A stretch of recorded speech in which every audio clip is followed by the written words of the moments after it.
A lot of times people ask how much should they stockpile, and this is dealing with water, food, and supplies. I have a different video for ammunition. How much is enough? How much do you need? And how much is too much? Yes, there is such a thing as too much. Let's take a look at some of the considerations for determining this. One of them is their storage. 72 hours for being on your own is what FEMA tells us to be prepared for. So we need to have at least 72 hours, but as a lot of people like to go beyond that. It depends on what your desires are and where you're located. Perhaps your government tells you differently. Perhaps you want to exceed those government expectations. So 72-hour minimum is what I'm figuring on. Don't over-purchase. You can do that by two ways. One of them is exceeding your storage area that you're intending to store stuff in, and the other one is to purchase so much that you can't consume it before it expires. So make sure that you're going to use what you're buying. Normal consumption versus emergency consumption, and we're going to talk about that more with food and water and supplies in more detail later on. But things will be different in those. During normal times, you may even keep track of it differently. You might keep track of it. That's when you really want to get it organized in such a way, because during emergency consumption, then you want to just be able to draw it from one end. So, in this, you're also going to have additional needs for pets, livestock, plants, and heavy cleaning as well. A lot of the considerations I'm giving on here are just for the people. So, water. I figure you're going to use about 5 gallons per person per day. They say 1 gallon is what you need per day, and that's because they're considering just what you should be drinking. You're also going to be rehydrating dehydrated food, freeze-dried food, cooking with it, and dealing with sanitation. Possibly even flushing a toilet if you have one working, cleaning your dishes, taking a brief shower. To survive, you need a minimum of 1. To live, you need more like 5 minimum, to make sure you don't stink, to make sure you don't have a disease-infested place. If it's just a temporary situation, you can get by with 1. But you really do want, I'd say, 5.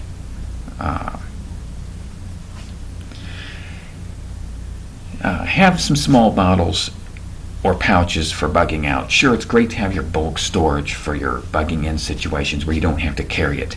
But when you're planning on packing it out on your backpack, you do want to be able to pack just the amount that you need. And having those small bottles can allow you to pick the amounts that you need, and also to be able to put them into convenient places to be able to drink them along the trails. So it's good to have some small bottles, and then it's also good to have some bulk too, because it's cheaper to get it in bulk than it is to buy it by the case. Water should be rotated every 6 months. Plastic bottles will leach chemicals into the water, and it will become not really good water after about 6 months. FEMA says rotate it every 6 months. That's why I have it on here. So I also don't consider stocking it for longer than 6 months. I want to make sure it's rotated out. And so if you are doing the 72-hour kit, each person should have 15 gallons per person. If you're dealing with the 6-month supply, 900 gallons. And remember, pets, livestock, plants, and heavy cleaning are not included on the usage list for that. If you have pets, and they're all different, I can't go into all the pets, and your plants are all different, so figure out what your garden needs too, if you're going to stock for that. And figure out what your resupply methods are going to be. After 6 months, how are you going to get more water? Have some type of filtration and chemicals to be able to treat your water, stuff like that. Those are things to consider on your supplies further down.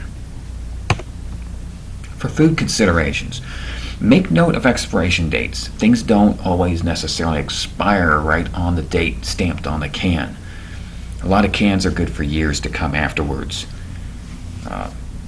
But know when you plan to toss out cans, when you're purchasing food, when you're consuming it. Know what your expiration date is, what you consider it to expire at. How long do you think it will last? And don't buy beyond that. Expect to use about 1 pound per person per day on a normal consideration. When everything's going well, now this is going to be 1 pound of, when I talk about this 1 pound and these 4 pounds, this is of completed food. This means when you're done, when you have those dry macaroni noodles stored, or your dried rice, or your freeze-dried foods, don't weigh the rice before it's been cooked. Figure out what it weighs before you cook your test batch of rice or noodles or whatever you're going to cook, and then weigh that afterwards. And that will help to tell what the weight difference is between, figure out how much it's going to expand, because that's the question about this 1 pound to 4 pounds. If 1 pound of rice becomes 2 pounds cooked, then 50 pounds is going to count as 100 pounds on here. You're going to go through a half a pound a day. And the reason why you're going to consider this is for the maximum for your rotation. Now let's just say you have an item that expires. It's going to expire in 1 year. And just for easy math, we're just going to say we're only going to count for one person. You shouldn't have more than 365 pounds of that item. Or of that item, yeah. So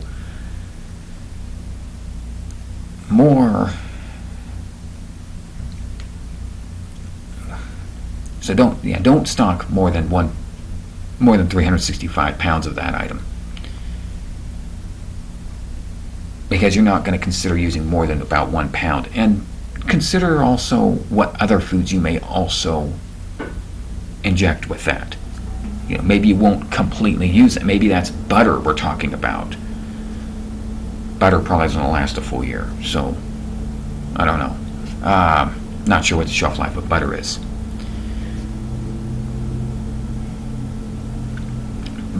But that's what you don't buy beyond. And then the 4 pounds, though, is how you consider how long that stockpile will last. So something that only has a shelf life of 1 year, you're not going to stockpile more than 3 months of that. In an emergency, you don't expect to last more than 3 months. Because during an emergency, you're going to have stress, you're going to have boredom eating, you're going to have stress eating, you're going to be working. All that other stuff is going to be adding to it. Plus, during your normal time, you're going to be getting a few extra pounds of food from the fresh food at the store, going out to the steakhouse. I mean, hopefully you live life up while you can. And then when you have to fall back for an emergency, you're going to fall back on that heavier, so you're going to use more of it.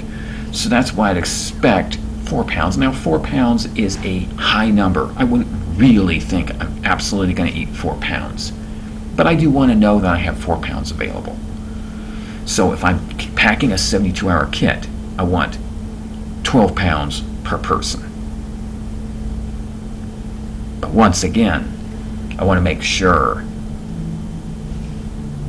that I am not exceeding on 1 pound per person per day, that I'm not exceeding how long I can store that for. So consider a mix of foods that you like for good nutrition. If your body can get trying to remember what they call it, but it is a concept where your body starts to starve itself because it's eating the same thing. You want to make sure you're getting a variety. You want to make sure you get a lot of good nutritious foods, and it's foods you like to eat. That way you're not going to resist eating. You're going to go ahead and eat, and you will have your good nutritious balance. You want to consider a nutritionally balanced array of stuff that you would like to eat, because nutrition is going to be important. It doesn't do any good to have food and starve yourself of critical nutrients.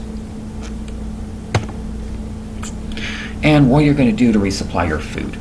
Probably seeds. Don't really count on hunting and fishing, because everyone's planning on doing that. Game will become scarce, so will be fish. So seeds are important. It does help to have the ability to hunt, but I wouldn't count on it.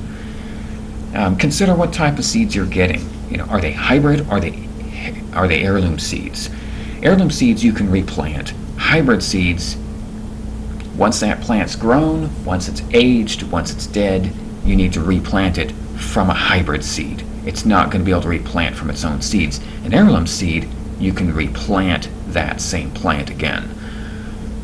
You can take a seed from the plant when it's dying and plant that and get it to regrow. So if you're getting hybrid seeds, you're going to get more food per plant, but you're also going to need more seeds, because you can't reuse the seeds of the plant. Heirloom seeds, you get that plant going. As long as it continues to grow, you continue to get seeds, then you can continue to replant and replant.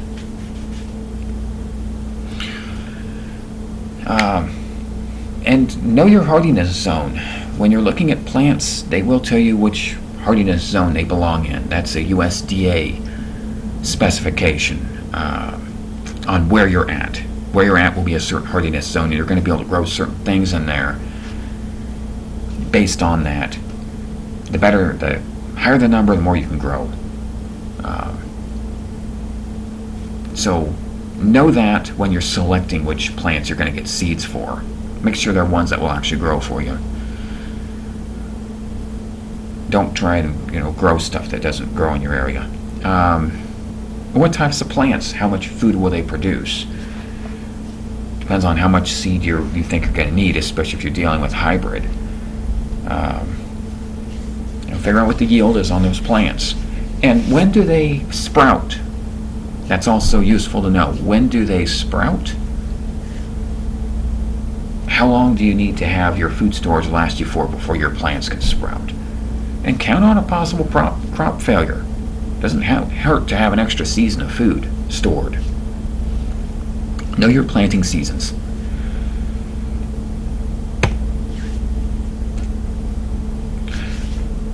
So supply considerations, and this is where you really need to look at everything you use, going through your closets, going through your bathroom, going through your kitchen, looking at your wraps, your aluminum foil, your plastic wraps, all that. Know about what you use, know about how much you use, and how your emergency plans change your consumption. Right now, you may be cooking on electric or on natural gas. When that's not available, what's your fallback? And how much is it going to take in, maybe it's a butane or propane stove you're going to use? How much will you have to run on propane or butane over what you do right now? And also on energy and fuel as well. Batteries, rechargeable fuel containers, rechargeable batteries. Regular alkaline batteries, they have a cost that's cheaper than rechargeables, but I think rechargeables are a good way to go. You get the recharger, you pay the one-time cost, and even during disaster, you can continue to recharge. If you have a solar system or a generator, you can recharge your batteries and continue to use them. So considering those two, those will change things. But know about what you use and stockpile those as well for the time that you're expected to need them. Thank you for watching.